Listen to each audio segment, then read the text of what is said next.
شریعت اسلامیہ یہ چاہتی ہے کہ نکاح کے اس رشتے میں پائیداری آئے اور نکاح کا یہ رشتہ شوہر اور بیوی کی موت تک برقرار رہے۔ یہی وجہ ہے کہ ہم سب کے محبوب نبی جناب محمد رسول اللہ صلی اللہ علیہ وسلم نے اس نکاح کے بارے میں فرمایا کہ ابغض الحلال عند اللہ الطلاق، کہ جائز چیزوں میں سب سے ناپسندیدہ عمل، حلال چیزوں میں سب سے مبغوض ترین عمل وہ طلاق ہے۔ ایک حدیث میں اللہ کے رسول صلی اللہ علیہ وسلم نے فرمایا کسی عورت کا اپنے خاوند سے طلاق کا مطالبہ کرنا کتنا بڑا گناہ ہے، کتنا بڑا گناہ ہے۔ وہ اس بات سے اندازہ لگائیے کہ اللہ کے رسول صلی اللہ علیہ وسلم نے فرمایا کہ جو عورت اپنے شوہر سے طلاق کا مطالبہ کرے جنت کی بو بھی اس پر حرام ہے۔ تو طلاق کتنا مبغوض ترین عمل ہے۔ فقہاء کرام نے اس بات کی صراحت کی ہے کہ اصل میں طلاق ممنوع ہے اور حرام ہے، لیکن بعض ناگزیر ضرورت کی بنا پر طلاق کو جائز قرار دیا گیا ہے، جس سے یہ بات بالکل واضح اور روز روشن کی طرح آیا ہو گئی کہ طلاق انسان کی ایک ضرورت ہے۔ جس طریقے سے انسانی جسم جب بیمار پڑ جاتا ہے تو آدمی دوا کا استعمال کیا کرتا ہے، جب صحت مند ہو جاتا ہے تو دوا کھانا بند کر دیا کرتا ہے۔ اسی طریقے سے شوہر اور بیوی کے حالات کبھی ایسے ہو جایا کرتے ہیں کہ اب ان دونوں کے درمیان نکاح کی کوئی صورت نظر نہیں آتی، دونوں شریعت کے حقوق پر قائم نہیں رہ سکتے، دونوں کی زندگی عجیبہ بن چکی ہے، دونوں کی زندگی جہنم بن چکی ہے۔ اب اگر ان دونوں کی جدائی کا کوئی راستہ نہیں اختیار کیا گیا، کوئی طریقہ نہیں بتایا گیا، یا تو شوہر خودکشی کر لے گا یا اپنی بیوی کا مرڈر کر دے گا۔ تو لوگوں، ایسے حالات میں اگر طلاق کی اجازت نہ دی جائے، طلاق کا کوئی ایسا قانون نہ لایا جائے تو اس سے بڑا جرم کیا ہوگا، یا تو شوہر خودکشی کرے گا یا بیوی کا مرڈر کر دے گا۔ بتائیے کہ کون سا عمل زیادہ بہتر معلوم ہوتا ہے؟ آپ سب کہیں گے یہ ایک ضرورت ہے اور یہ ضرورت کی چیز ہے طلاق، کہ آدمی کے ایسے کبھی حالات ہو جایا کرتے ہیں جس میں بدرجہ مجبوری طلاق کا استعمال کرنا پڑتا ہے۔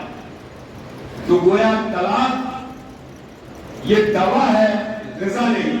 آج ہمارے ماحول اور معاشرے میں غذا کے طور پر استعمال کیا جا رہا، وہ تقریر کا موضوع ہے، تقریر کی طرف میں نہیں آنا چاہتا۔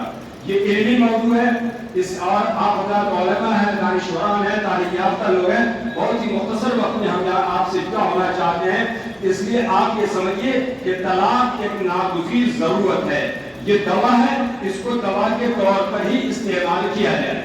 دوسری چیز عقلی طور پر آپ یہ سمجھیے کہ اگر 5 اسٹار ہوٹل ہو، اس میں عیش و آرام کے سارے سامان، ظاہرہ 5 اسٹار ہوٹل ہے، 7 اسٹار ہوٹل ہے، عیش و آرام کے سارے سامان مہیا ہیں، لیکن اگر بیت الخلا نہ ہو، کوئی انسان اس میں ٹھہرنا چاہے گا؟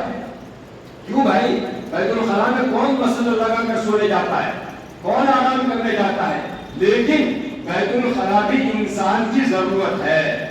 تو ایک انسان چاہے 5 اسٹار ہوٹل ہو، 7 اسٹار ہوٹل ہو، اس میں ٹھہرنا گوارا نہیں کرے گا، چونکہ اس میں بیت الخلا نہیں ہے۔ تو بیت الخلا اس طریقے سے ایک انسانی ضرورت ہے، اسی طریقے سے طلاق بھی انسان کی ضرورت ہے۔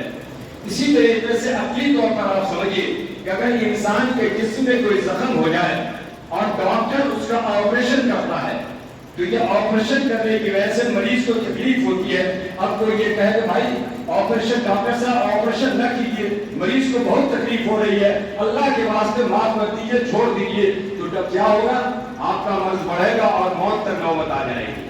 یہ ڈاکٹر آپریشن اس لیے کرتا ہے تاکہ آپ کا مرض ٹھیک ہو جائے، آپ صحت یاب ہو جائے۔ تو اسی طریقے سے یہ طلاق انسانی زندگی کی ضرورت ہے، ہم اور آپ کو اس کی ضرورت کو سمجھنے کی ضرورت ہے۔ اور آئیے اب طلاق جو دی جاتی ہے، اسلام نے اس کے لیے کیا طریقہ بتایا؟ میں نے قرآن کریم کی آیت پڑھی کہ اگر شوہر اور بیوی میں نااتفاقی پیدا ہو جائے، بیوی ناشدہ ہو جائے، نافرمان ہو جائے، تو سب سے پہلا حکم یہ ہے فَعِظُوهُنَّ کہ تم انہیں نصیحت کرو، سمجھاؤ، بتاؤ شوہر کا کیا مقام ہے، شوہر کی اطاعت اور فرما برداری کرنی چاہیے۔ پھر اس پر میں آگے نہیں جانا چاہتا، صرف اتنا سمجھیے کہ اسے نصیحت، پہلا حکم ہے اسے نصیحت کیا جائے۔ دوسرا حکم ہے وَاهْجُرْهُنَّ فِي الْمَضَاجِعِ کہ بستر الگ کر لیا جائے۔ بستر الگ کرنے کا ہرگز یہ مطلب نہیں ہے کہ شوہر چیلے میں چلا جائے اور کہیں باہر کمانے کے لیے چلا جائے۔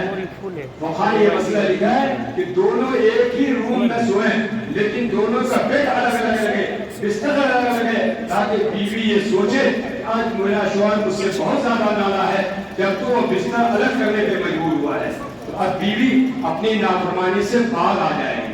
تو دوسرا یہ کہ بستر الگ کر لیا جائے۔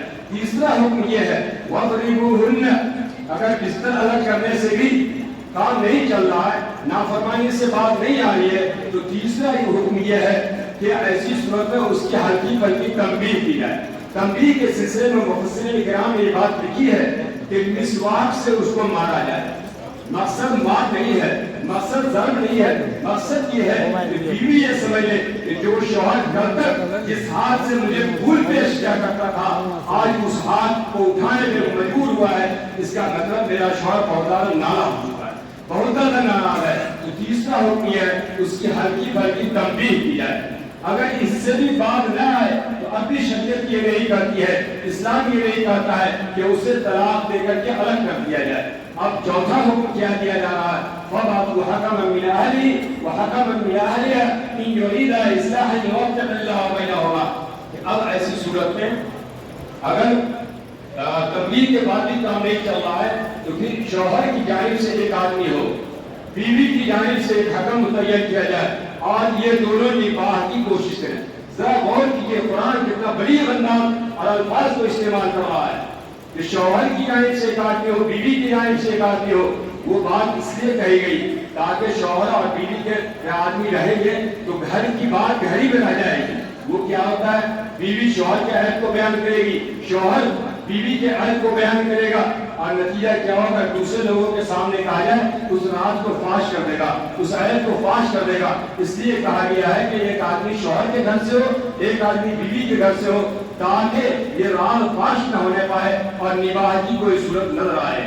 اگر نباہ کی کوئی صورت نظر آ جاتی ہے واضح و نعمت سمجھا جا کر کے اس کو رخصت کر دیا جائے۔ اگر نباہ کی کوئی صورت نظر نہیں آتی ہے تو پھر ایسی صورت میں ایک طلاق دے کر کے اس کو الگ کر دیا ہے۔ جب حکمین یہ محسوس کریں کہ اب ان دونوں کی زندگی بالکل جہنم بن چکی ہے، اگر ان دونوں کو جدا نہ کیا گیا تو ہو سکتا ہے کوئی غلط کام یہ دونوں کر ڈالے، تو ایسی صورت میں شریعت اسلامیہ نے طلاق کی اجازت دی، اور وہ بھی طلاق تین طلاق نہیں جیسا کا ڈھاڑے سے لوگ دے دیتے ہیں، ایک طلاق دی جائے۔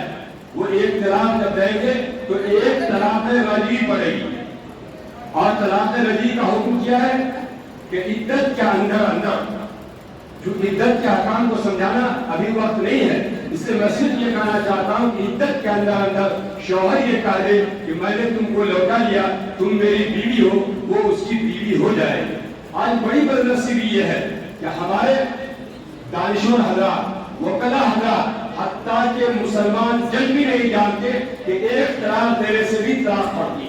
میں آپ کو بتاؤں کہ پٹنے میں امارت شریعہ میں میرے پاس ایک جج صاحب آئے جو پٹنہ ہائی کورٹ کے جج ہیں، میں نام نہیں لینا چاہتا، وہ آئے، ان کے لڑکے کا معاملہ تھا، میں نے ان کو سمجھایا کہ نباہ کی کوئی صورت نہیں بنتی ہے تو ایک طلاق دے کر کے الگ کر دیجیے۔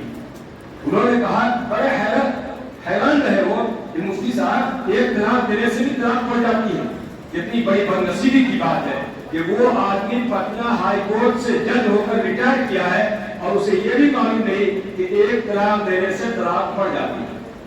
نتیجہ کیا ہے، ہمارے وکلا حضرات بھی دھاڑے سے تین طلاق دلواتے ہیں اپنے قائم سے، اور آج جب کہ مودی نے وہ قانون لایا تین طلاق کے خلاف تو اب بھی وکلا حضرات ماننے کو تیار نہیں ہے، وہ پھر تین طلاق دلواتے ہیں، لیکن طلاق آسان دلواتے ہیں، اس مہینے میں ایک طلاق، دوسرے مہینے میں ایک طلاق، تیسرے مہینے میں ایک طلاق۔ اے لوگوں، اے مسلمانوں، ذرا سوچو تو صحیح، تین طلاق دلوانے کی ضرورت کیا ہے؟